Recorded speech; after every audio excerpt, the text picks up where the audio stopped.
Mon cher Mika, on se retrouve pour ce 58e épisode. C'était très très très très calme ces derniers temps en termes d'actualité. Là, il y a eu pas mal de mouvements, il y a eu pas mal de mouvements, il y a eu pas mal d'annonces, il y a eu pas mal de la grosse actualité en tout cas. Donc c'est bien, ça repart à la hausse. Mais avant ça, Mika, comment tu vas? Est-ce que tu as passé un bon week-end? Écoute, excellent week-end, reposant, vraiment reposant. Et comme tu le dis, le MMA là toute la semaine, que des nouvelles qui sont tombées par-ci, par-là. Et au final, on a eu une semaine. J'avais l'impression que tout était au ralenti dans le monde du MMA. Et là, j'ai l'impression qu'on va avoir un mois de mars de malade mental. J'ai l'impression que c'est la folie. C'est la, Effectivement, mais même pour 2023, hein, franchement, ça s'annonce lourd de chez lourd. Et tu vois que là, le MMA français va vraiment passer un step au-dessus. Il y avait pas mal d'annonces, notamment le PFL qui organise en 2023 le retour de l'UFC Paris, le Bellator et probablement le KSW. Probablement le KSW, donc on va aller étape par étape. Hier, on avait Nassourdine qui faisait son premier main event. Son premier main event face à Strickland qui a pris ce combat au pied levé. Il devait affronter Kevin Gastelum pour la deuxième fois. Voilà, malheureusement, on a vu le combat sauter à quelques jours du combat, mais on ne sait pas vraiment les raisons. On voit juste Kevin Gastelum qui a annoncé en fait un retrait avec une dent en moins et une sorte de staphylocoque au visage. Donc voilà, un, forcément. un violent staphylocoque au visage. Ouais. Mais, Violent staphylocoque. mais j'ai l'impression Ouais. que c'est même pas ça qu'il voulait mettre en avant sur la photo. J'ai l'impression que c'est plus la bouche en sang et la chic en moins, tu vois. Ouais, non, mais tu le vois quand même qu'il a un vrai trou et ça veut dire carrément, je pense qu'il se faisait mécher. Mécher, c'est mettre des mèches pour évacuer le Ok. truc. Mais non, tu vois quand même qu'il avait un violent staphylocoque, mais je suis d'accord avec toi sur le fait que sa communication, à la base, c'était pour montrer qu'il Hmm. s'était vraiment pété les chicots, quoi. C'est ça. Donc voilà, donc Kevin Gastelum out. C'est Kevin Strickland, numéro 7 des middleweight qui prend le combat. Dans une catégorie au-dessus, chez les light heavyweight. Donc à ce moment-là, et je crois qu'enfin, je sais même pas, je crois, on en avait parlé dans des podcasts précédents, on avait dit que pour moi, enfin pour nous, le combattant qui aurait pu poser de problème à Nassour, stylistiquement, c'était Sean Strickland. On a pu le voir hier. Alors pour moi, il y a deux facteurs. Il y a le facteur déjà de la catégorie au-dessus, Mika. Le fait que ce soit un combat en 93 kilos. Et à 2 jours du combat, lors d'une interview, Strickland il avait dit qu'il était à 90 kilos. Donc je pense qu'aussitôt il a dû commencer à cutter. Donc forcément, dans la cage, il devait peut-être être à plus de 100 kilos, voire 100 kilos. Et de deux, il y a aussi le fait que Kevin Gastelum et Strickland, c'est vraiment deux styles opposés. Sachant que Nassourdine, il a fait tout son camp en fait, à préparer un style comme Gastelum. Et forcément, dans la minute, c'est Strickland. Malheureusement, il s'incline à la décision. Nassourdine, c'était un combat très serré, très dur. Qu'est-ce que tu en as pensé, Mika, de cette performance? Sur le plan, avant d'expliquer ou du moins d'essayer de supposer et de remettre dans le contexte, sur la performance en elle-même, Strickland est devant. Il y a 3 rounds qui sont clairement pour Strickland. Il y a un round qui est clairement pour Nassour. Et il y a un 5e round qu'on pourrait donner à Strickland ou à Nassour. Mais quoi qu'il arrive, Strickland s'impose sur 3 rounds de manière nette et précise. Ouais. Donc, que tu mettes 48-47 ou que tu mets, enfin, en gros, que tu donnes 3 rounds à Strickland ou 4, ça n'aurait pas changé le Bien résultat. sûr. Maintenant, voilà, ça c'est déjà une chose. Ensuite, il n'y a pas eu non plus une domination, je dirais, outrageante de la part de Strickland. Nassour, il a fait face tout le combat.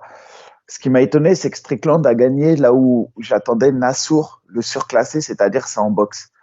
Ouais. Nassour a pris beaucoup, beaucoup, beaucoup de jabs. Et en fait, c'est ça qui est ouf en MMA, c'est que le moins bon des deux boxeurs, sur le plan technique, a réussi à imposer son style. On a eu très peu de phases de lutte.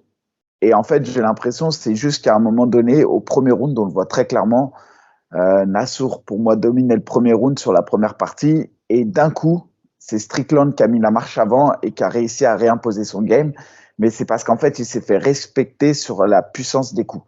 J'ai l'impression que la puissance des coups a fait que c'est même pas la technique, c'est vraiment la puissance qui a fait que il a réussi à mettre cette marche avant et que Nassour était un peu à un moment donné Limite, on avait l'impression qu'il était chancelant. Il n'a pas fait l'ascenseur, mais j'ai l'impression qu'il a vraiment encaissé les coups. Il les a vraiment ressentis. Donc voilà, après sur le plan technique du combat, ça s'est essentiellement fait debout. On a vu une intelligence de la part de Strickland, c'est-à-dire que quand il était à chaque fois extrêmement fatigué, comme au 5e round, un round qui est dominé pour moi par Imavov, Strickland venait casser la distance à chaque fois, il venait en gréco, il mettait les bras en dessous. Et voilà, il n'y a pas eu forcément de grosses tentatives d'amener au sol. Les types se sont vraiment neutralisés sur de la boxe.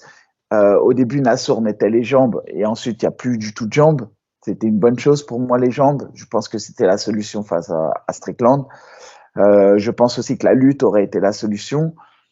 Mais voilà, Strickland s'est imposé et en plus avec des armes en boxe, comme je le dis, moins techniques que Nassour. Donc, je pense que c'est vraiment la puissance qui a fait la différence.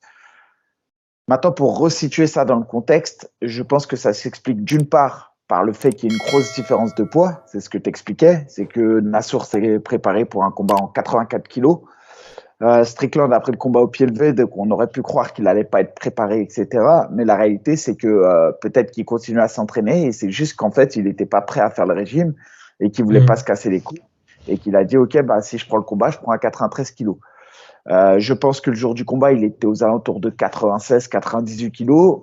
Nassour, lui, bah, comme il s'est pesé à 88, il n'allait pas être plus lourd. Donc, je pense qu'il y avait à peu près 10 kilos, entre 8 et 12 kilos d'écart entre les deux combattants. Minimum, ouais. C'est énorme. Pour que les gens se rendent compte, c'est énorme. Aujourd'hui, c'est comme si vous preniez un moins de 66 kilos qui affrontait un 84 kilos. Non, un 77 kilos. Un 78 kilos. C'est énorme. C'est comme si tu prends Holloway qui affronte Ousmane ou Covington. C'est 2 KT d'écart, c'est énorme. Il faut s'en rendre compte. Ouais. Ça, c'est la première chose. La deuxième chose, c'est que je pense que la stratégie de combat contre Gastelum, mais ça, il n'y a que vous, ceux qui sont proches de Nassour et qui connaissaient le game plan. Parce qu'en fait, j'ai trouvé que Gastelum, à la différence de Strickland, ça allait être la même chose. Gastelum, qu'est-ce qu'il allait faire dans le combat? Il allait essayer de mettre la marche avant et il allait essayer de boxer en anglaise. Ouais, mais Gastelum, il a un physique. Attends, je finis. Gastelum, il a un physique un peu plus petit, forcément moins puissant, mais au final, j'aurais pensé que moi, la stratégie de Nassour était d'amener le combat au sol face à un Gastelum pour éviter au maximum là où Gastelum est fort, c'est-à-dire en anglaise. Donc, le seul regret que j'ai, et je ne sais pas si c'est lié à la différence de poids, c'est que Nassour n'ait pas réussi à ramener le combat au sol. Et parce que j'ai vu, lors de sa préparation, qu'il a fait beaucoup de préparation avec Reda Megdouche, très très bon combattant français qui vit au Japon et qui est là en France depuis quelques temps, et qui a fait une grosse préparation avec Nassour pour le préparer au sol. Mais en fait, j'ai le sentiment que Nassour n'a pas eu les armes pour amener Strickland au sol, mais sûrement parce que Strickland était trop lourd, je peux pas te dire. Bah, il l'a dit. Okay. Et juste pour finir, et après je te laisse ma question maintenant, et ça, il n'y a que vous, comme je dis, ceux qui sont proches de lui qui pourront répondre. Quelle était la stratégie de Gastelum? Et est-ce que le changement d'adversaire, hormis que ça impose un changement de gabarit, il y avait une vraie différence? Parce que j'ai l'impression que Strickland nous a fait du Gastelum. Il est arrivé, il a marché tout droit et il a fait que de l'anglaise. Non, en fait, attends, juste, je réponds par rapport à ce que tu as dit juste avant. Ouais, vas-y. Je crois que c'était par rapport à Reda Metouche. En fait, non, la stratégie face à Gastelum, je sais pas, mais de ce qui me paraît le plus logique, c'était faire pour moi du in and out. C'est-à-dire que, vu que Gastelum il est petit, qu'il a une marche avant, qu'il a des overruns assez larges, on voit le style de Nassourdine, c'est du 1-2, retrait, je remise. Ok. Donc pour moi, ça aurait pu marcher face à Gastelum. Mais sauf que même les amener au sol, ça aurait pu aussi marcher. Mais sauf que Strickland, moi, c'est vraiment le style du gars. C'est pas sa technique, mais c'est son style qui est dérangeant. C'est qu'il a une marche avant, il marche sur toi et il a une boxe. Tu sais, à un moment donné, on voyait qu'il allait saisir les poignets de Nassourdine, tu sais, qu'il gênait pas mal. Et en fait, ouais, voilà, merci, c'est ça que je voulais dire. Par rapport à la lutte, Nassourdine, il l'a dit dans l'interview d'après-combat avec RMC. Il a dit qu'il a voulu tenter la lutte, mais qu'il était trop lourd, trop imposant, et que il a préféré en fait rester en anglaise pour le finir en anglaise. Et pour moi, c'est vraiment en fait cette partie-là qui l'a pénalisé. Je pense que c'est le poids parce que Nassour, ça fait un petit moment qu'il se prépare pour un 5x5. Donc voilà, après, forcément, vu que c'est son premier main event, la gestion d'énergie n'est pas pareille. C'était un peu l'inconnu pour lui. Mais il y a aussi le fait que le changement pour moi, ce qui aussi l'a vraiment pénalisé, c'est vraiment le changement à la dernière minute. Certes, c'est pénalisant pour aussi Strickland qui prend le risque d'aller faire un short notice, mais c'est aussi pénalisant pour un gars comme Nassour qui prépare depuis des mois un style qui est complètement différent. Donc pour moi, il y a vraiment ça qui joue. Et sur le poids, on a vu que sur les phases de clinch, dans les premiers rounds, Nassour il est frais. Deuxième round, il est encore un peu frais. Mais troisième, quatrième round, cinquième round, lorsque Strickland le colle, tu vois que là, il y a vraiment une différence je pense, de gabarit et de poids. Et là, voilà, il a du mal à sortir sur les phases de clinch. Donc, je pense que vraiment, il y a aussi le fait d'être un peu trop léger pour la catégorie parce que Nassour, il cut quasiment pas. Et Ouais, on l'a vu. Il faut. Je crois que Nassour, il s'est pesé à à 88 88 kilos. kilos. Ouais, c'est ça. Ça veut dire que les gens, il faut qu'ils comprennent que Nassour, au quotidien, il pèse 88 kilos. Et Bah, ça, même pour un 84 kilos, ça veut dire que même pour un 84 kilos, c'est un petit poids. 88 kilos, c'est le poids que font les gars à 77 kilos le jour du combat, pratiquement. mais attends, c'est C'est- simple. Toi, tu combattes en lightweight à 70 kilos. Moi, j'étais à plus 12. Voilà. Et Écoute, quand, c'est ouais, ça. mais hors combat, t'étais parfois à 84 et tout, non? Ah, À des j'étais moments, même à Mika. 86, 87 même. Tu vois. Ouais. Et moi, le jour du combat, j'étais à 82. Ça veut dire que j'étais à plus 12. Ouais. Les mecs qui sont à 77 kilos le jour du combat, ils sont pratiquement à 89, certains. Donc, Ouais. ils sont plus lourds que Nassour qui combat à 84 kilos. Donc là, ça aussi, ça rejoint une question. Est-ce que Nassour, la catégorie, ça serait pas 77 kilos pour l'avenir?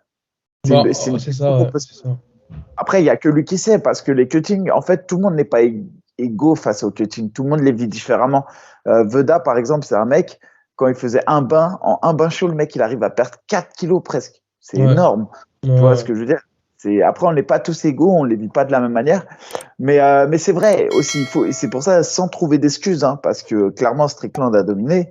Mais il faut bien comprendre que ce combat, il est préparé depuis presque 2 mois. Il y a une stratégie qui a été mise en place face à Gastelum, qui est plus petit, plus trapu, etc. Et qu'aujourd'hui, on est revenu vers Nassour en disant, bah, tu vas affronter un mec beaucoup plus lourd, plus grand et très brouillon, et qui a rien à perdre. Strickland, il était sur 2 défaites, il avait rien à perdre. Si tu regardes son palmarès à l'UFC, c'est quand même 14 victoires, je crois, et 5 défaites. Et les 5 défaites, c'était contre des mecs solides. Et le mec, il a clairement rien à perdre. Tu vois, dans ses conférences, le mec, il est touché, quoi. Il dit de la merde. Franchement, c'est même pas du trash talking, c'est de la merde ce qu'il dit. Et voilà. Et je pense que ça a été compliqué. Et je me demande aussi si dans le camp, et là je parle, le fait qu'il y a eu l'annonce Jones-Cyril Gane avant le combat de Nassour, juste avant le combat de Nassour, limite quelques heures avant le combat de Nassour, il n'y a pas eu une certaine euphorie autour de ça qui a fait qu'on en a oublié. Il n'y a pas eu un peu de festivité qui fait qu'on l'a sorti du combat, pas qu'on l'a sorti, mais que autour de cet événement, Euh, il n'y a pas eu un côté festif qui a fait qu'on en a oublié le côté combat du soir, tu vois. Non, je pense pas parce que en fait au moment où en tout cas la sueur ils mettent la photo là du T-Mobile Arena, bah à ce moment-là, je pense qu'ils sont déjà dans les vestiaires, je pense qu'ils sont déjà dans le combat. Donc Ouais, non, je mais pense pas que ouais, ok. Parce que s'ils l'ont sorti la sueur, eux, enfin, quoi qu'il arrive, le contrat, tu sais mieux que moi qu'il a été signé avant. bien sûr. Bah oui, Donc, il forcément. y avait, je pense, un truc.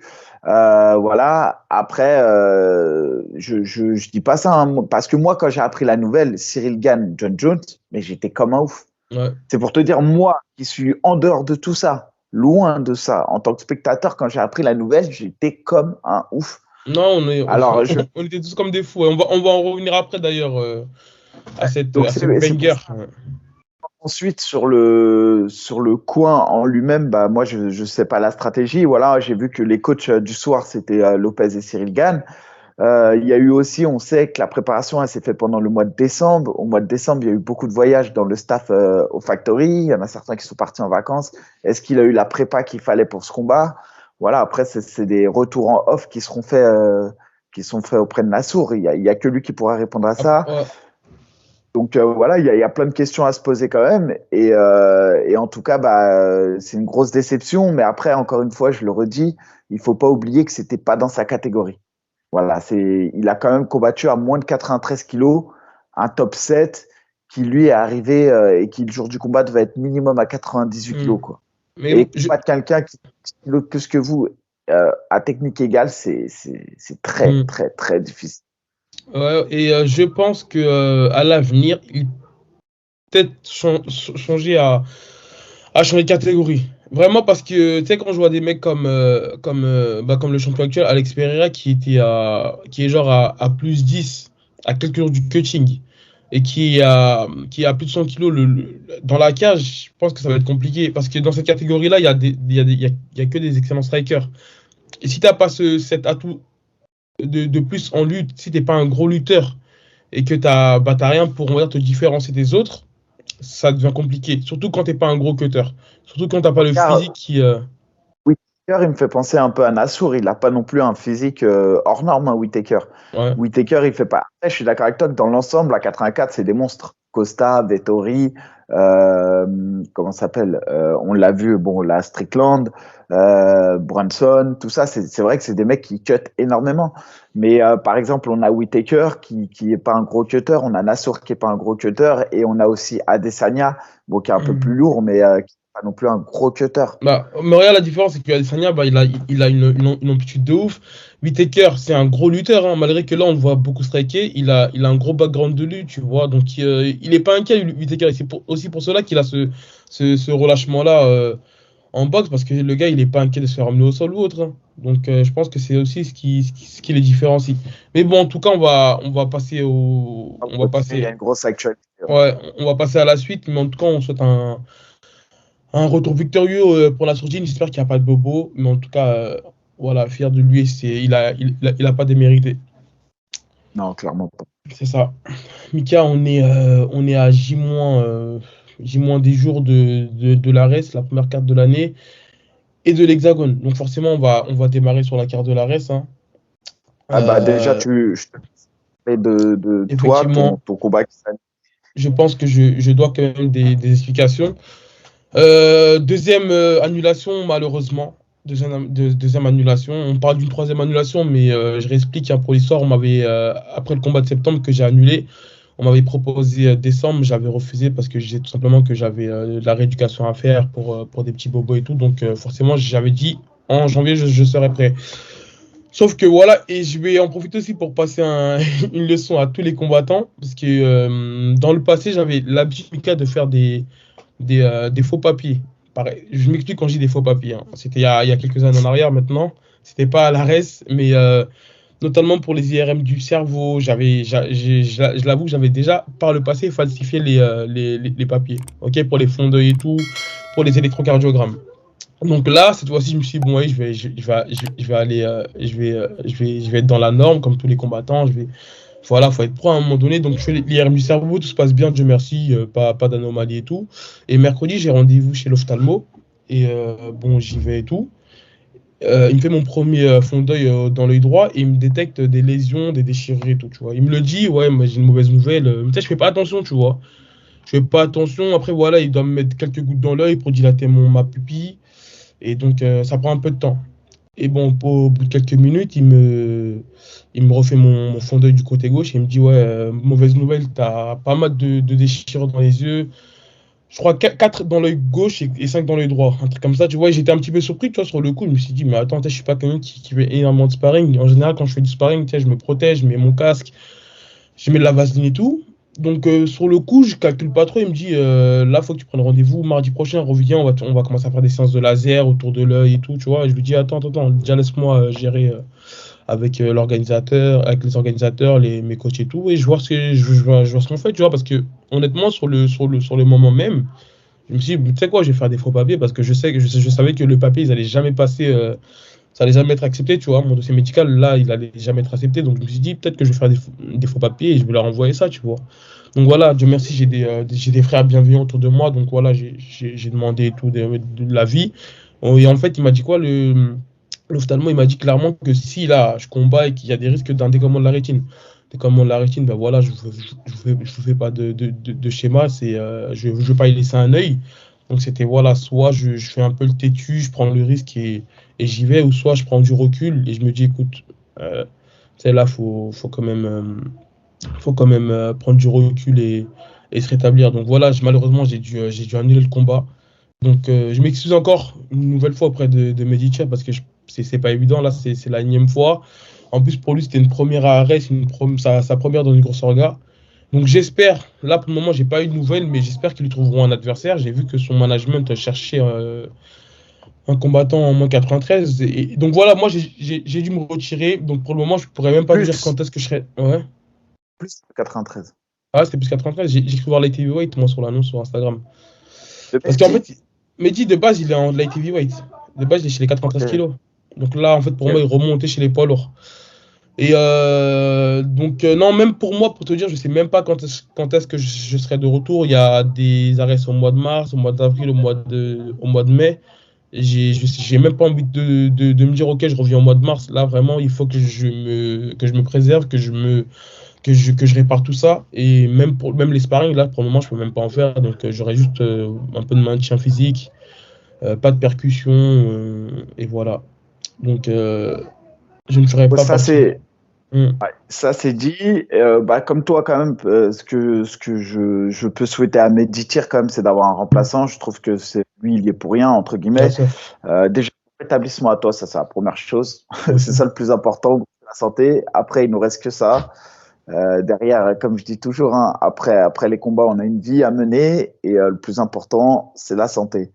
Ouais. Donc voilà, après pour Mehdi, bah, vraiment, je lui souhaite d'avoir un adversaire parce que d'une part, j'ai envie de le voir à l'œuvre. Voilà, j'ai l'impression qu'il a fait une grosse préparation pour t'affronter.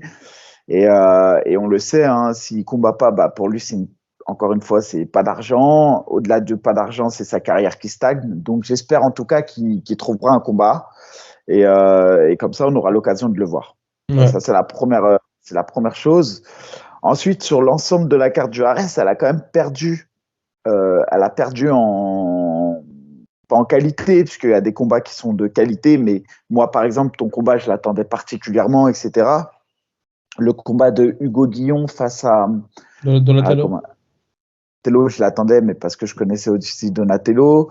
J'avais le combat de Mehdi Sardi contre Jordan Zebo, je l'attendais. Bah, tu vois, par exemple, ce Voilà. combat-là, pareil, hein. Deuxième fois qu'il pull out. Parce que là, il a attrapé un Ouais, staphylocoque. et j'ai parlé avec lui justement, il a attrapé un gros staphylocoque, le même que j'avais attrapé, tu sais, au niveau du tibia, où lui, il s'est pas fait inciser, il a pas eu besoin de se faire inciser, mais il m'a expliqué les symptômes et tout, c'est la même chose que j'avais. Ouais. Donc voilà, faut bien prendre le temps de se soigner. On se souvient, Amine, il avait montré que lors de sa préparation de combat Damien. contre comment dire, il avait chopé des furoncles et des staphylos aussi. Moi, quand j'ai préparé mon combat contre Karl, j'ai chopé pendant 2 semaines et demie, 3 semaines, j'avais des furoncles partout sur les genoux. C'était la misère. Donc ça, c'était des staphylos. Et je peux vous assurer que ça fatigue. On se rend pas compte comme ça, mais ça fatigue le corps humain. Et voilà. Et donc, juste pour vous dire que il faut prendre soin de soi parce que sinon, derrière, on peut le payer. Et surtout, Sur la Mika, carte, vraiment une petite parenthèse, après je te laisse, mais vraiment faites vos papiers médicaux à jour dans les règles. Parce qu'en fait, parfois, t'as des. Non, je te jure, parce que parfois on est là, on veut un peu tricher, ou peut-être on a la flemme, on veut peut-être pas s'en pas payer, mais je te jure, bah, tu sais, genre si j'avais fait encore un faux, bah, j'aurais pas appris mon problème, et peut-être qu'à un moment donné, j'aurais fait le sparring de trop, ou peut-être dans le combat, un mauvais coup. Je te jure. les gens, ils ont une mutuelle, ouais, chez IB. Qu'est-ce qui t'arrive? Il y a cap mutuelle. Non, Les non, mais tu vois ce que je veux dire. Donc gens- voilà.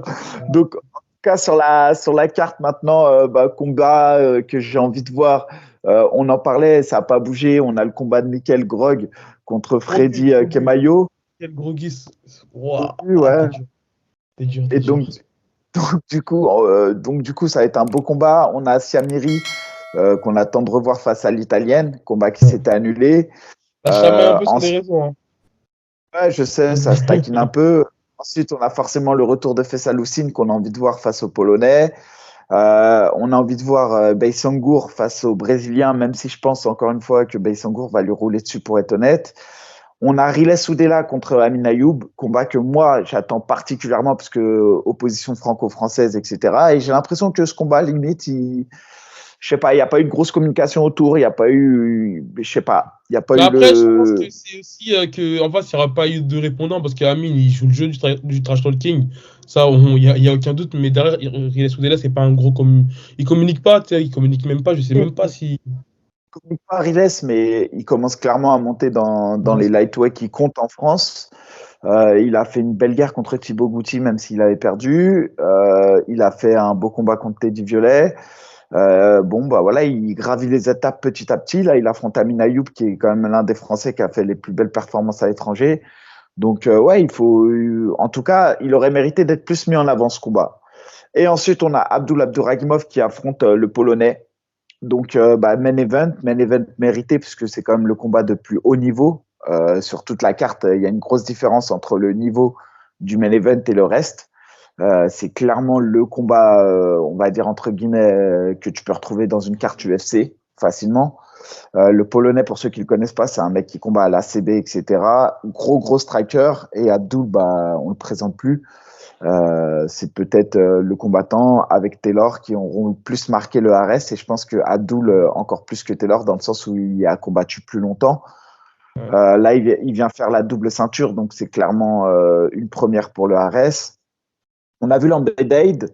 Bon, voilà, comme c'est pas une opposition franco-française, il y a pas, bon, ça a pas chauffé Ça génère pas de particulièrement. hype. Ouais. Il y a Abdul, il a joué tranquille. Il le dit en plus dans l'Embedade, quand j'ai envie de faire le ouf, je fais le ouf. Quand j'ai pas envie, je fais pas. Et genre, en gros, et là, on sent qu'il a envie d'être, je sais pas, il était tranquille, relax. Il a pas fait comme il fait d'habitude. Donc voilà, combat, moi je vois Abdul, encore une fois, je le redis, je vois Abdul largement devant, pas parce que le Polonais est mauvais, je me répète, parce que les gens ils veulent pas comprendre ça, mais parce que Abdul, je pense, est largement plus fort dans le domaine de la lutte et au sol. Après, évidemment, son adversaire reste ultra dangereux en boxe, et il faut pas oublier qu'Abdul monte de catégorie. Il monte chez les 84, donc on a vu ce week-end avec Nassur face à Strickland que monter de catégorie, c'est pas anodin et que la différence de poids peut entraîner des désillusions. Donc voilà, en tout cas pour la carte du RS, voilà, c'est pour moi clairement le combat de la soirée en termes de niveau MMA, et le combat en termes de hype, c'est Riles Soudela contre Amin Ayoub. Voilà. Ouais, et ça va pas être un combat facile en tout cas pour Amine parce que là je pense qu'il a vraiment à cœur de reprendre du vert parce que là depuis le début malheureusement c'est un match nul. Non, c'est ouais, une défaite, un match nul. Donc là je pense que c'est vraiment un combat qui va être très important pour la suite. J'ai essayé d'afficher la carte devant mes yeux, j'y arrive pas. Mais ouais, t'as cité les combats les plus importants, hein. J'ai à cœur de voir le retour de Faisal Hussein. J'ai à cœur aussi de voir Samiri face à une judo 4. Ça va être c'est clairement une opposition de style. Abdul, pareil, après, voilà, j'en sais pas trop sur son adversaire pour être honnête. Et Riles Soudela, Milayu, je pense que ça va être un beau combat. En plus, on a vu qu'Amin, il est parti en Indonésie là, préparer son combat dans un camp où je crois que c'est vraiment axé sur le striking. Je sais plus comment ça s'appelle, mais en tout cas, bref, ça risque d'être pas mal. Et bah, quelques jours après, on aura l'Hexagone, Mika. On aura l'Hexagone, on en a parlé la semaine dernière avec Laetitia Blo pour le titre. Le retour de Damien Losco qui m'a confirmé qu'il combattait bien chez les light heavyweight. Et t'as la carte devant tes yeux, Mika? Ouais, j'ai la carte, hein. Et la carte qui est sur Tapologie, c'est la bonne, hein. Ok, Voilà. ok, ouais. Il y avait quelque chose sur quoi on était passé à côté. Et tu sais, c'est Laetitia Blo qui affrontait Ernesta, Ouais. Carey Child. Et Ernesta, on disait que ça allait être un combat un peu facile pour Laetitia et tout. Mais en fait, c'est celle qui avait mis à mal Laetitia. Et Laetitia, il y avait eu un draw parce qu'il y avait eu un point de pénalité. Sinon, elle perdait le combat. Et en fait, Ok, elle affronte justement. Et Ernesta, depuis ce combat, depuis le combat contre Laetitia, elle a enchaîné 2 victoires. ok. Pareil, contre des adversaires pas classés. Maintenant, j'ai hâte de voir ce combat, même si je pense que le combat de la soirée, pour moi, celui qui aurait mérité d'être combat de la soirée, c'est Chris Fishgold contre Yazid Chouchan, clairement. Derrière, ensuite, il y a d'autres combattants, comme on l'avait cité, Romain Debienne, que j'ai envie de voir combattre parce que je Ouais. trouve qu'il est talentueux. Quand je te disais que Miguel Haro combat, c'est pas annulé, il combat. Pour moi, il n'y a pas Ok. d'annulation, il est toujours sur la carte. On a le retour de Losco, pareil, j'ai envie de voir. On a Varela sur la carte, on a Mathieu, Duclos. Franchement, il y a une belle carte. Pas mal, J'ai ouais. hâte de voir. J'ai hâte de voir le combat. J'ai hâte de voir l'événement au Zénith, ce que ça va donner. Bon, voilà, on est gâtés ce week-end. Il y a deux beaux événements. J'ai hâte de voir. C'est ça. Et pour continuer, en tout cas, sur l'actualité des événements français, il y a le PFL qui a annoncé sa venue sur Paris le 30 septembre. Donc, premier événement en France pour le PFL. Il y a le Bellator qui revient en mai, le 12 mai 2023. D'ailleurs, on aura Mansour sur la carte. Et Mansour, dans le cadre du tournoi, là, face à Outlaw, c'est on ça. a Sol Rogers face à David Gallon qui a déjà été annoncé. Et on a Thibaut Gouti contre Kane Moussa. Kane Moussa, Ouais, c'est l'ancien adversaire de David Gallon. Même ok. David, il l'avait ouvert avec un gros coude. La carte s'annonce ouf avec en main event Gérard Moussassi face au frère de Léon Edwards, Fabian Edwards. Mm. Ça va être un événement de ouf. Ouais, Vraiment, vraiment, ça ouais. va être un événement de. Et ça, Bah, c'est au mois de mai. C'est le 5 mai. Non, c'est le 12 mai 2023. ok, bah, du coup, on peut le dire que là, bah, il y a Mansour qui intègre le tournoi à 1 million de dollars. 1 million de dollars, Dinguerie. c'est une deuxième fois en fait, en plus pour lui, parce il l'avait aussi fait au Road FC. Là, le tournoi, il est moins long, mais par contre, le niveau, il est beaucoup plus élevé. On a Hajimaki qui intègre le tournoi, on a Benson Anderson, ancien champion des poids légers de l'UFC. Il y a Ousmane Nurmagomedov qui est actuellement le champion des lightweights. T'as Patrick Pitbull, celui qui l'avait déjà affronté Ousmane. T'as qui d'autre dans le tournoi? Il y a qui d'autre? Je crois qu'il manque encore deux noms, dont justement le premier tour il va se faire ce jour-là au Bellator Paris, avec Mansour qui sera en main event. Ouais, il y a Mansour là qui affronte. Après, ce qui est encore plus beau, c'est que le vainqueur de Mansour contre Outley affronte le vainqueur contre Nurmagomedov contre Benson Anderson. C'est ça. Ça veut dire que Mansour, potentiellement, après une victoire, pourra affronter soit Bendo, soit Ousmane C'est ça. Nurmagomedov. C'est ça, ouais. Et ça, franchement, c'est le combat que tout le monde rêvait de Ouais. voir. En tout cas, moi, depuis que Mansour a signé au Bellator, c'est le combat que j'ai envie de voir. Et j'ai envie de te dire qu'au-delà des 1 million de dollars, et ça, c'est pour Mansour que c'est bien, parce que en réalité, nous, en termes de spectateurs, bon, ça n'a pas Bien pas de sûr. signification particulière. Mais ce combat-là, c'est trop, c'est trop, Ouais. c'est énorme. Et je pense ne pas me tromper si je dis que si Mansour gagnait ce tournoi, je pense que c'est le premier combattant au monde qui gagnerait deux tournois d'1 million de dollars dans deux organisations différentes. Ouais, ouais, t'as bien précisé, ouais, deux organisations différentes. Parce que c'est vrai qu'au PFL, on a eu pas mal notamment Kayla Harrison qui avait gagné à plusieurs reprises le tournoi à 1 million de dollars. Et pour rester ouais, dans l'actualité des combattants français, on a le retour de Morgan Charrière et Mehdi Melekdar qui est annoncé pour le 18 mars. Il me semble que les adversaires Franchement, vont. Ouais, le mois de mars, c'est on a un mois de mars. Je ne sais pas si les gens ils se rendent compte, le mois de mars pour le MMA français, ça va juste être une dinguerie sans ouais, nom. ouais, c'est vrai. Le 9 mars, on va avoir l'événement avec du Ares, un Ares qui va faire date parce que c'est le Ares numéro 13 et on sait qu'il va être particulièrement hypé puisqu'on a la présence de Ragnar Le Breton,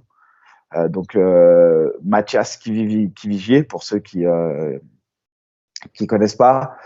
Donc il y aura le Ares 13 qui à mon avis sera un peu différent des autres du fait de ce combat qui est particulièrement hypé. Et le main event, Derrière, le main event qui a été annoncé, Mika. On l'a annoncé le main event. tu De l'as l'Arès annoncé, 13. Marco Damien, Beltran. UFC vétéran contre Damien Lapuisse pour la ceinture des featherweights. Quand je vous dis qu'on reprend les rênes des croustilles, on le fait quand tu dis vraiment. Quand tu dis, ouais, pour ceux qui ne maîtrisent pas forcément, c'est les 66 kilos. Ça veut dire que Damien descend chez les 66 kilos. Donc, ça va être incroyable. Événement de ouf. Derrière, comme tu le dis, Cage Warrior. le 18 mars, c'est ça? On aura au Cage Warrior Mehdi Ben Lagdar et Morgan Charrière qui combat. Et en plus, le main event de ouf, c'est Vucinic contre Hugues 2. Et c'est les deux gars qui avaient battu Morgan Charrière. Derrière ça, il y a l'UFC qui a annoncé l'UFC 280, c'est l'UFC 285, John Jones, Cyril Gane. Ouais, incroyable. Ah, franchement, attends, juste avant de venir là-dessus, Mika, il y a aussi Badia, il y a toi qui a été. On en avait parlé, mais bon, là, c'est vraiment confirmé, même si on avait déjà un petit peu confirmé ton combat contre. Bon, je sais que tu n'as pas parlé de ton combat à toi, mais voilà, ça a été annoncé. J'aurais juste quelques petites questions à te poser, parce que je pense qu'il y a pas mal de personnes qui se posent la question est-ce que Mika va prendre sa retraite? Là, tu es annoncé pour la ceinture des welterweights. Pour la ceinture des welterweights, c'est pas rien, Mika. Franchement, c'est Non, pas rien, c'est une ceinture. Alors franchement, sur la ceinture, je peux pas te dire. Moi, je n'ai pas parlé de ceinture. Ah, ok, donc c'est ok. On va pas parler de ceinture, moi. Par contre, en toute transparence, c'est un 5x5. Voilà. En toute transparence, en 5x5, donc la politique de l'arrêt, c'est les main events. Tant qu'il n'y a pas de ceinture, c'est pas en 5x5. Donc voilà. Moi, j'ai dit, on reprend les rênes des croustilles, donc je l'annonce, c'est pour la ceinture des welterweight. Ouais, en tout cas, ça, c'est un événement qui interviendra au mois d'avril. Donc, j'espère clôturer en beauté ce mois de mars. Mais, Ok. Mais et au mois de Mika, mars. attends. On reste 30 secondes sur toi. Arrête d'esquiver, reste là. J'ai quelques questions à te poser, moi. Vas-y, pose. J'espère que ça va se faire pour le mois pour la ceinture, ok? J'espère que tu emportes ce combat. Même si Staropolis c'est quelqu'un de mon équipe, je suis de la team Lebu. Maintenant. Ah, Maintenant, comment ça va se passer, Mika? T'as la ceinture autour de la taille. Il y a des welterweight que tu connais qui arrivent derrière. Baïsangour, Ibra. Qu'est-ce que tu fais? après, c'est eux, qu'est-ce Si qu'ils tu dois font? défendre la Moi, ceinture. Non, si toi tu dois c'est défendre la ceinture. Est-ce que c'est tu dis, ok, c'est bon, j'ai fini en beauté ma carrière, je m'arrache de là, bon. ou est-ce que tu es prêt à affronter Ibra, par exemple? Parce que là, Déjà, je pense que ça va être. Ouais. je sais très bien comment je raisonne. Déjà, je raisonne en termes de. Moi, je raisonne combat par combat. Tu vois ce que je veux dire? Ouais. Ça, c'est la base. Aujourd'hui, avec le Ares, ils m'ont fait une proposition que je me voyais pas refuser. Il y a une Ouais. opportunité. On voit le MMA, il y a un nouvel essor. Bon, je prends au combat par combat parce que j'ai pas la force de regarder à 2 ans ou 3 ans. Voilà, j'ai la force de savoir ce que je peux endurer sur 3, 4 mois en termes de préparation physique, tout ça, mais j'arrive pas à me projeter sur une carrière à 2 ans ou 3 ans. Euh, Ensuite, sur le fait que euh, moi, une fois que je suis champion, gros, si je suis champion, qu'est-ce que c'est pas à moi de venir qui va me défier, c'est pas moi qui choisis qui me défie. Si on me défie, ça veut dire que la personne en face, elle veut me combattre. À partir de là, si elle veut me combattre, c'est qu'elle a mis les liens d'amitié après c'est, comment dirais-je, ses ambitions. Donc à partir de là, je serai obligé d'accepter. Tu vois ce que je veux dire? Moi, maintenant, si j'avais un ami qui serait champion, je n'irais pas le défier. Si j'avais un ami qui était champion parce qu'elle n'aime pas les raies. Ouais, c'est ça. Si j'avais un ami qui serait champion, je Qui, n'irais pas le défier. qui était Si champion. j'a- si j'avais, je n'ai pas dit si j'aurais. Ok, désolé. Bref, non, mais en fait, c'est une réelle question. C'est pas que pour taquiner, parce que, comme je dis, là, ça se bouscule. Et c'est vrai qu'en fait, bah, ça parlait, on va dire, là, actuellement, t'as Baïsangour, t'as Ibra, Imane qui sont dans la course au titre. Toi, voilà, on va dire, tu viens et tu coupes un peu la route. Là, et c'est mérité. Hein. Il y a pas de. Voilà, c'est entièrement mérité. Donc, tu sais, je me dis, comment ça va se passer clairement. Tu vois, là, il y a T'as Fernand Lopez justement qui parlait d'un potentiel affrontement dans le futur entre Ibrahim Mané et Baïsangour. Là maintenant t'as toi qui combat pour le titre, même si rien n'est joué. J'aimerais quand même savoir comment ça va se passer dans un futur proche, parce que je pense que bah, ça m'intrigue, tu vois. Ça m'intrigue parce que.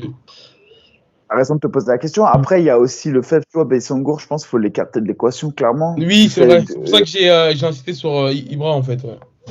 son nombre de combats d'une, et deux, c'est pas parce que, tu vois, je pense qu'à un moment donné, les jeunes, quand ils arrivent, même s'ils sont chauds, il n'y a pas de problème. Je pense qu'il ne faut pas négliger l'expérience. Il y a certains mecs, même s'ils sont bons, gros, tu peux leur marcher dessus avec l'expérience. Ah, et Et je pense, l'ancien. Non, mais je pense que ces gens-là, quitte à affronter un mec dur et fort, vaut mieux les affronter à l'UFC. Donc, Je vois pas l'intérêt pour eux de prendre des mecs qui potentiellement vont leur rouler dessus dans des organisations qui enfin, et ça prendrait du retard pour eux ensuite d'aller à l'UFC. Je pense qu'au contraire, ils sont dans une construction de carrière et qu'il y a des choix à faire. Mais ça me regarde que moi. Mais après, comme je t'ai dit encore une fois, de manière générale, champion ou pas champion, si on me propose un combat et j'apprends qu'un mec veut me défier ou autre, bah, je me dirais, wesh, c'est que s'il veut me défier, c'est qu'il a fait partie, il fait passer l'amitié après le combat. Moi, j'ai toujours dit dans ma vie que, tu peux être ami avec un mec avec qui tu as combattu après, mais tu peux pas affronter un ami, c'est pas vrai. Dans le sens inverse, c'est pas vrai. C'est ce que je pense. écoute, bah après, ouais, ça c'est propre à chacun, hein. C'est propre à chacun, hein. Par exemple, tu avais Gilbert Burns que ça l'embêtait pas d'affronter Kamaru Usman. Après, c'est vrai qu'à un moment donné, arrive à un certain niveau, bah, tu sais, forcément, c'est un rêve, hein.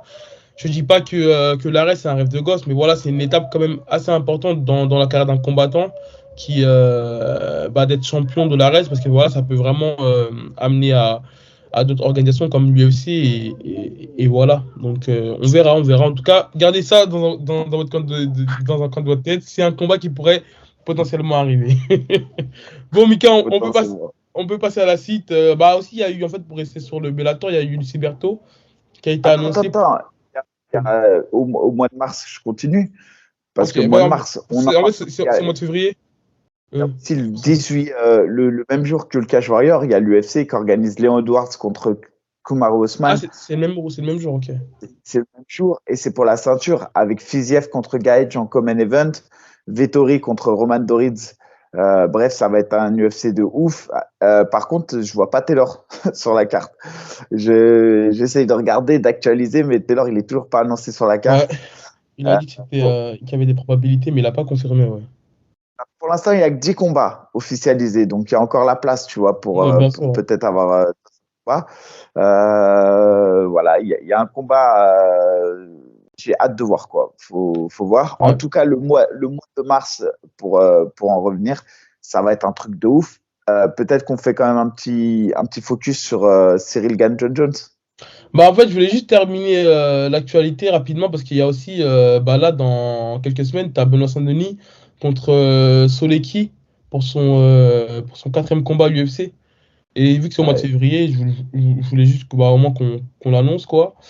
Et sur les combats annoncés, bah, tu as le retour de Youssef Wabas, qui avait aussi combattu sur l'UFC, sur le Bellator Paris, et le retour de Lucie Berto. Voilà, je voulais au moins annoncer. Et Sarah Fern aussi qui combat bientôt, Et c'est qui ça. combat la semaine prochaine. Ouais, combat C'est la ça. semaine prochaine, hein. Ouais, c'est sur l'UFC Rio.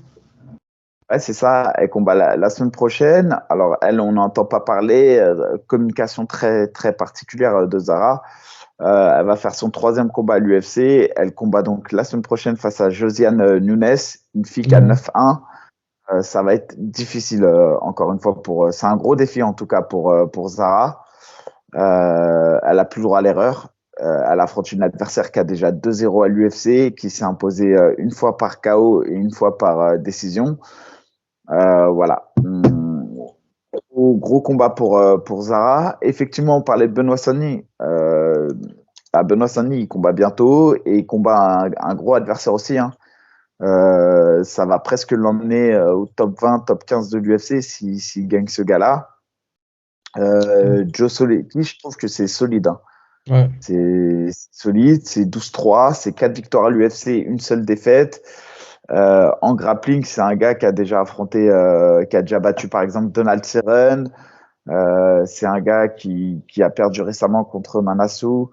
C'est un gars qui est très fort en grappling. Donc, hâte de voir face à Benoît, car on sait que Benoît, il a une grosse lutte, gros grappling.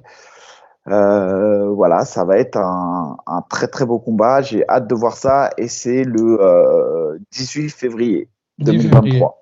Ok. Donc on pourrait notamment recevoir Benoît à nouveau dans l'émission et recevoir quelques invités. Mika, ça fait longtemps qu'on n'en a pas eu. je pense qu'on a fait le tour de l'actualité. On peut passer au gros banger. Au gros banger, si on peut le dire. Je pense, la plus grosse annonce, en tout cas, pour un combattant français. John Jones vs Cyril Gane pour la ceinture vacante des poids lourds. Qui dit qu'ils sont sur vacante des poids lourds dit que Ngannou n'est plus à l'UFC. Avant de Mika d'évoquer ce combat, moi personnellement, je pense, et tu me donneras ton avis, que là, Ngannou, il fait une erreur. Je pense clairement qu'il fait une erreur parce que Dana White l'a dit en conférence de presse qu'ils n'ont pas pu trouver d'accord, qu'ils avaient proposé à Ngannou le meilleur contrat, en tout cas qu'un combattant poids lourd n'avait eu.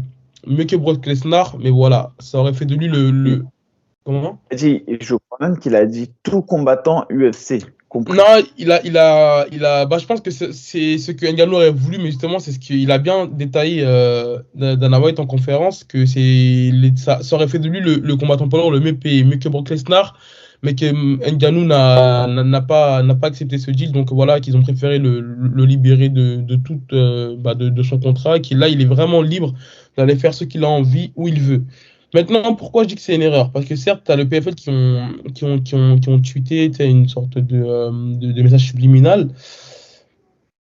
Voilà, pour moi, aujourd'hui, si Ngannou et le personnage qu'on connaît, c'est notamment grâce à l'UFC. Si tu as Ngannou qui peut se permettre d'être dans des films comme Fast and Furious, c'est parce que voilà, l'UFC, on fait de lui ce qu'il est aujourd'hui. Certes, Ngannou, tu le mets partout, ça va pas changer. Il aurait sa puissance de frappe. Je pense qu'il aurait mis autant de KO qu'il en a mis aujourd'hui. Mais pour moi, voilà, hormis le fait que l'UFC paye bien, que voilà, il y a tout cet engouement autour, ils font aussi de toi la star que tu es. Et c'est pour ça que je pense que c'est vraiment une erreur de la part d'Ngannou, parce que tout simplement, les meilleurs poids lourds sont à l'UFC. Là, affronter John Jones, ça aurait fait, je pense qu'un l'un des meilleurs combats de tous les temps, en tout cas en termes de position. Et en fait, aller au PFL ou aller. À la rigueur, s'il allait en boxe anglaise, ok. S'il allait affronter genre Tyson Fury, des Money Fight, là, ok, ça c'est autre chose.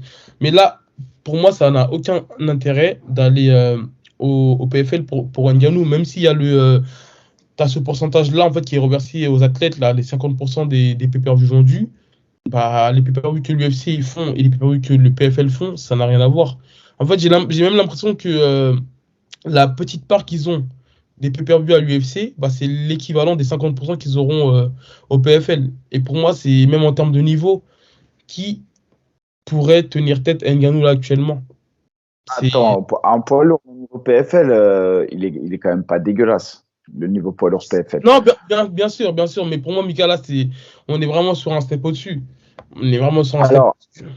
moi, je rebondis sur la position de Ngannou. On le sait, il y avait un bras de fer de ouf entre Dana White et lui. Je pense que Ngannou ne s'est pas senti respecté. Il est sorti victorieux de tous les défis qui s'est imposé. Fallait pas oublier que si Ngannou il perdait le combat contre Cyril Gane, c'était fin de carrière pour lui. Hein. L'UFC lui aurait craché à la bouche, mon gars. Ouais, forcément, c'est vrai qu'il aurait été en sale posture.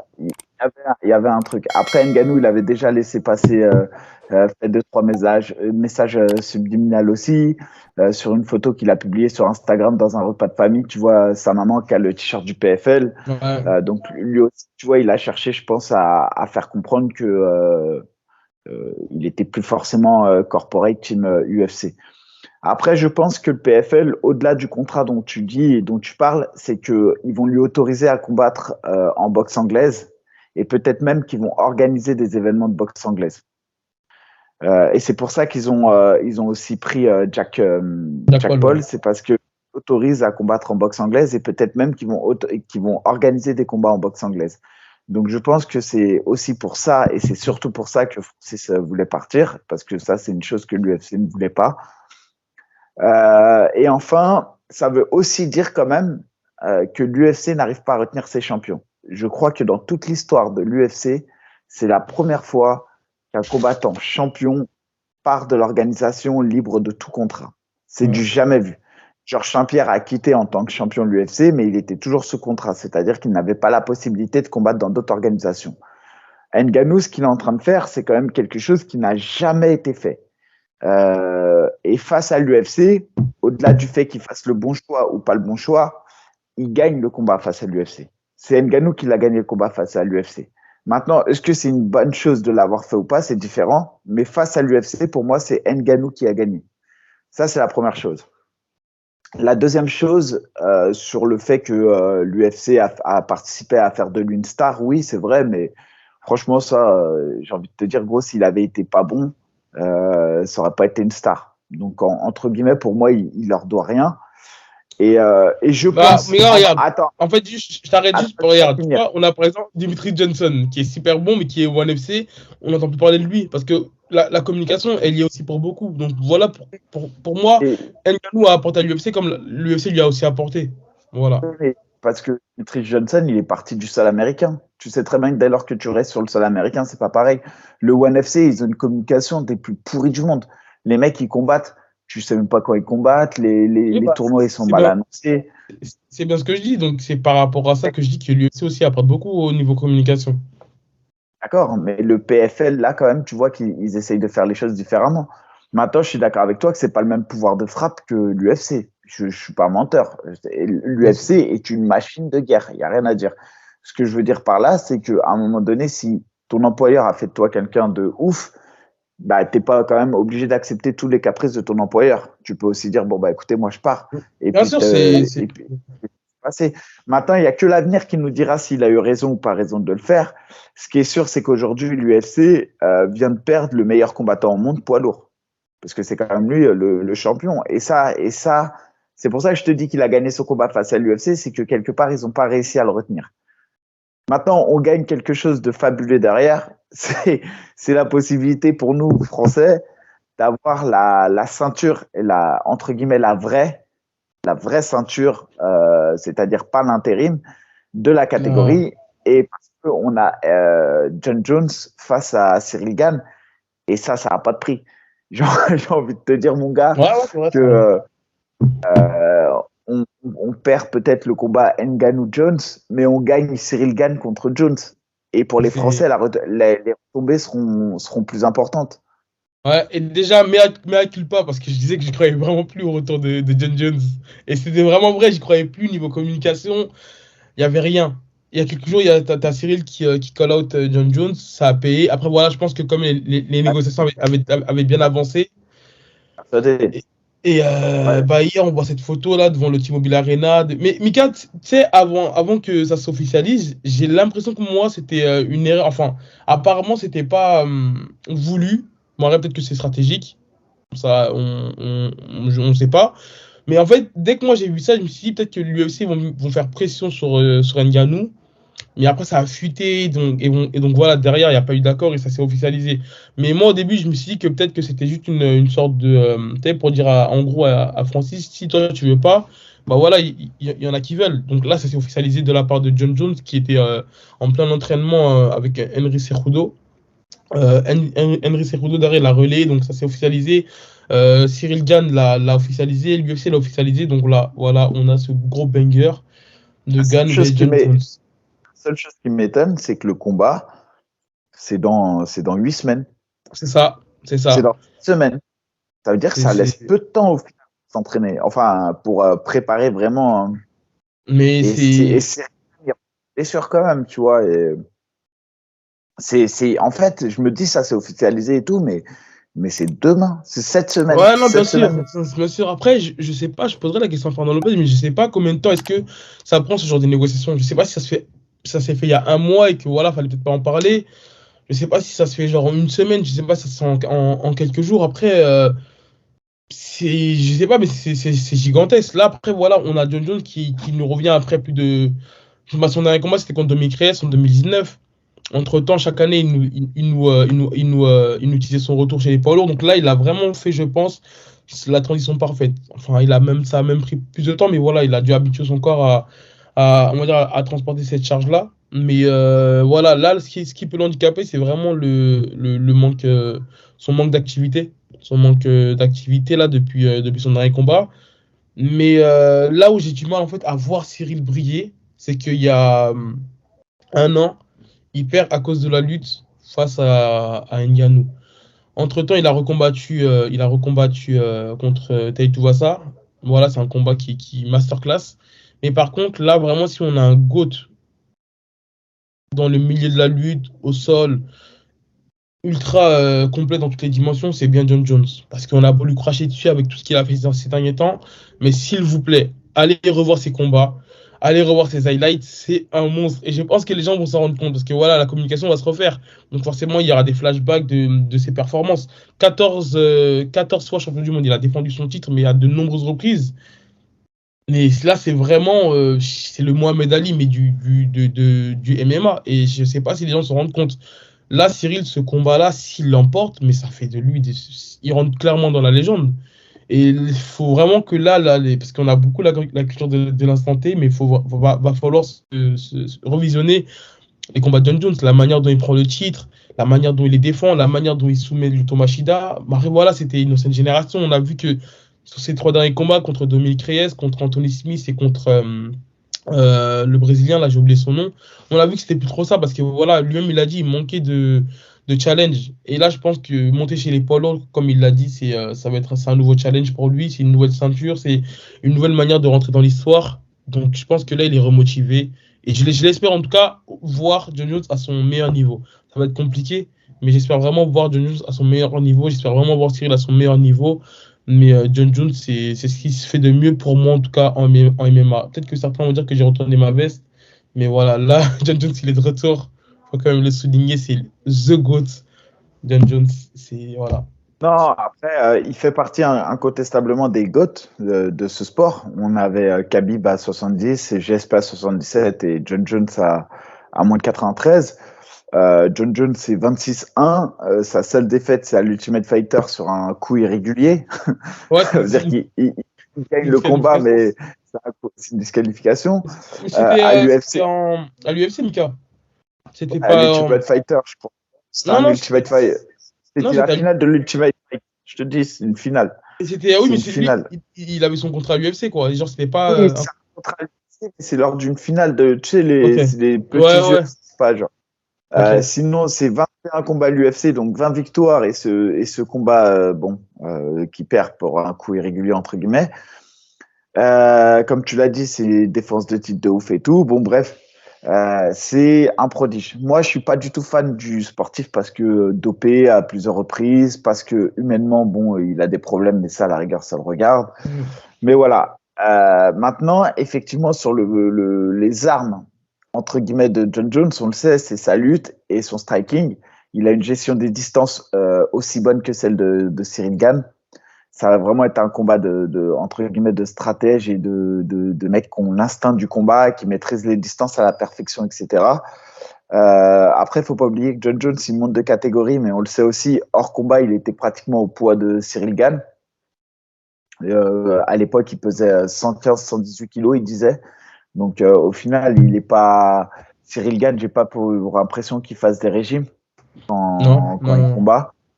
À mon avis, c'est plus ou moins le même poids. Maintenant, c'est de savoir est-ce que John Jones va réussir à retrouver son niveau d'antan et est-ce que Cyril Gane, lui, a progressé, comme tu l'as dit, en lutte, là où on a vu qu'il pêchait un peu.